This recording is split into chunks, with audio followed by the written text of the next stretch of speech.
नमस्कार. श्री स्वामी समर्थ सर्वांना. रात्री जे भाज्या राहिल्या होत्या त्यापासून मी थालीपीठ बनवलं. भरपूर कोथिंबीर आणि ओवा घालून घ्यायचा, छान लागतं.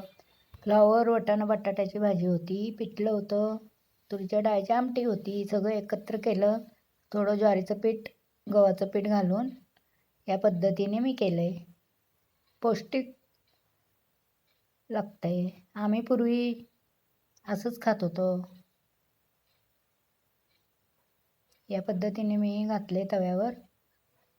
सकाळचा आज नाश्ता आहे हा.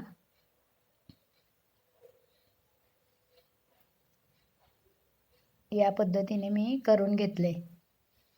सकाळचा पौष्टिक नाश्ता. तुमचा नाश्ता झाला का नाही मला कमेंटमध्ये नक्की सांगा. एक 5-10 मिनटं ठेवायचं झाकून असंच. छान मंद, थोडासा गॅस बारीक करायचा. मग नंतर हे बघा असं करपूस भाजायचं छान. खूप छान लागतं हे. एकदा करून बघा. सगळ्या भाज्या राहिलेल्या असल्या त्या मिक्स करा आणि त्याचं थालीपीठ बनवा.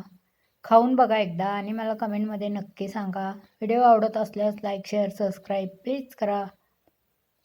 हे बघा या पद्धतीने आमचा नाश्ता रेडी आहे, तयार आहे. या सर्वजण नाश्ता करायला. आवडला का आमचा व्हिडिओ?